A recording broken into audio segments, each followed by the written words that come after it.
ab'enganda n'emikwano gya Peter Banura Araali eyabadde ssentebe wa disitulikiti y'e Kikuube oyinza okugamba nti Pasika yabagendedde bubi oluvanyma lw'okufiira mu kabenje ku lw'omukaaga lwa ssabbiiti ewedde ku ssaawa 2:30 ez'ekiro ku kyalo Butyamba mu tawuni kanso y'e Kikuube. Ono emmotoka ye yatomeraganye ne takisi eyakazibwako erya drone namba UBQ 853E era wano teyavuddewo. Ono yabadde azzayo bakozi be ku nkambi y'e Bukinda IDP camp nabo basobole okulya Easter. Abadde omumyuka we Vincent Alpha Opio agamba nti omugenzi wa kujjukirwa nnyo olw'ebyo byakoledde disitulikiti y'e Kikuube naddala okugizimbira ekitebe kyayo. I remember when we started the district, the first thing he thought about was having a home for Kikuube district, and that's the district headquarter. He has been a center for reconciliation. That's why you see in his cabinet, in his council, he would bring everybody together.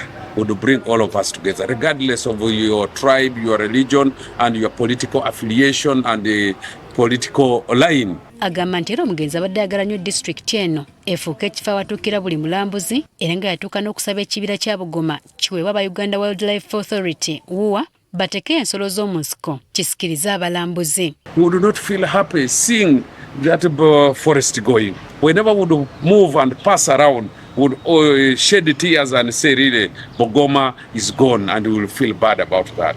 Mr. Chairman, you will be remembered, and we shall always remember him for that, and we wish him well. Kansala w'abaliko obulemu e Kikuube, Edith Barungi, agamba nti bakusubwa nnyo Ssentebe ono kubanga abadde muwagizi waabwe nnyo naddala mu buli kye bakola. We have missed Araali, we will miss Araali forever, and no one who can replace Araali. As women with disabilities, people with disabilities of Kikuube, we have done a very big loss. May his soul rest in eternal peace. Ye Godwin Angalia, RDC w'e Kikuube, agamba nti akoze n'omugenzi ebbanga ttono. Naye ono abadde wa njawulo ddala. A very organized leader, disciplined, very calm and committed to serve his people.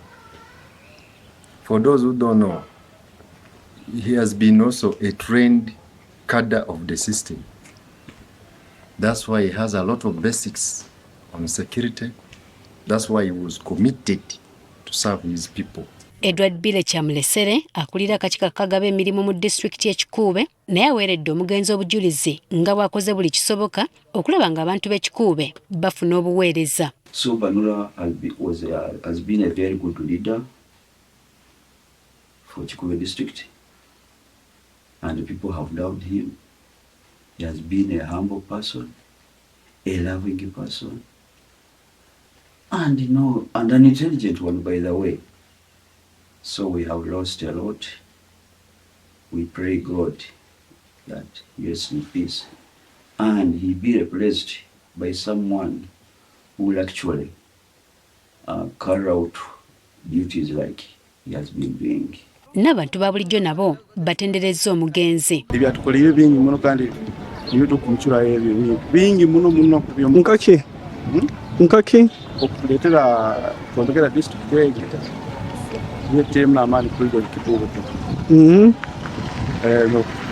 Kolera ebintu byenkulaakulana nuko mu tawuni muno bintu bingi bye binatuniriza kale akatuleetera n'abanja kyangwali kugira ngo atucure mu mataka ge kyonka byaguma biremire abokuba ayombekera headquarter Kikuube agimaze yagikora yagyombeka neraba abatakamalirize followers baire ziriyo kyonka abaina akora emirimo yaye omubuhikiri kandi atainamo okukora okweserekerera omuntu emirimo agikozere enguda zikozere amasomero agombekere ombwire bwaye za aliyo ruhunga seeds naye agiresere. Omugenzi yafiiridde ku myaka 5 mugumu nga wafiiridde abadde yalondebwa okuddamu okukulembera disitulikiti eno ekisanja ekyokubiri era ng'ono wakuzikibwa ku Lwokuna lwa wiiki eno e Kakooge Buhimba mu tawuni kanso y'e Kikuube.